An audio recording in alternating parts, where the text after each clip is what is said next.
that in addition to all the other ways Disney World is like its own small country, it even has its own currency?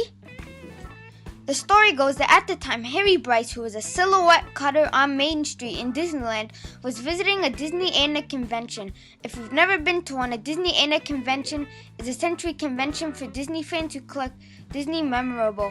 He noticed that people and fans of Disney especially were willing to buy virtually anything that had Disney on it, and so he came up with the idea of a souvenir item that looked like money that fans would be able to buy and collect, and from that idea the Disney dollar was born.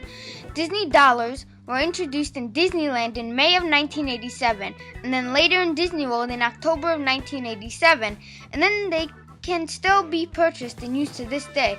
Disney dollars come in an A series and a D series, one for each of the two different parks here in the United States.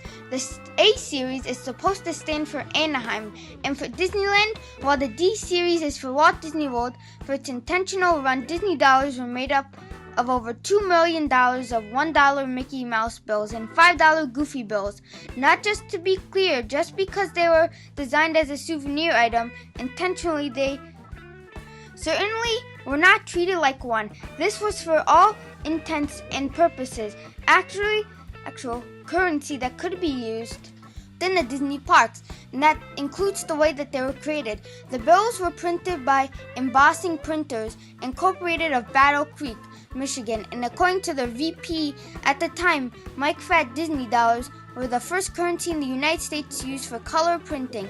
Now, this wasn't just for the quality of the bills. In the look of the bills also a measure to prevent counterfeiting, because again, as far as Disney was concerned that they were treating this like real money, Disney also recruited the help of the United States Banknote Corporation of Chicago, which was known for designing banknotes and stock certificates and bonds, and they helped design the plates that would be used for the engraving process of Disney dollars. In those first two plates, the $1 and the $5 plate took over 200 man-hours to design again.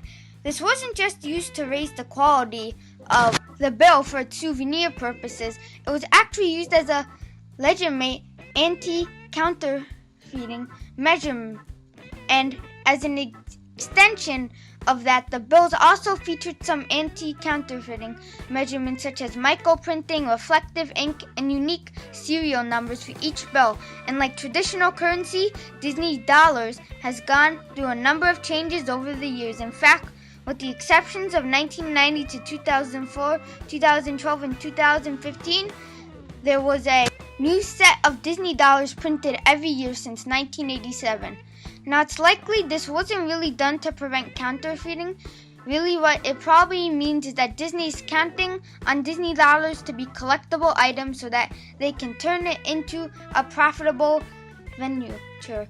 Because at the end of the day, one Disney dollar will always equal one US dollar. So it's always only really when people don't use the Disney dollar or save them and collect them, the Disney starts to profit on it. In the 1990s, we saw a $10 bill added featuring Minnie Mouse, and then over the years, we saw all these bills change up.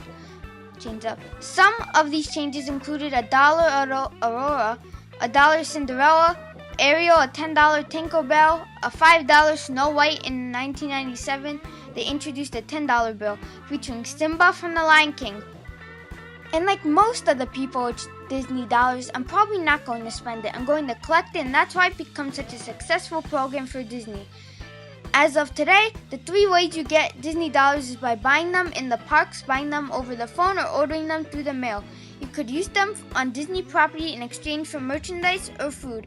And usually when you get change, you get it in form of US dollars. So I guess what I'm saying is next time I'm in Disney lunch is on me. So Disney dollars is the character you want to see on the next Disney dollar.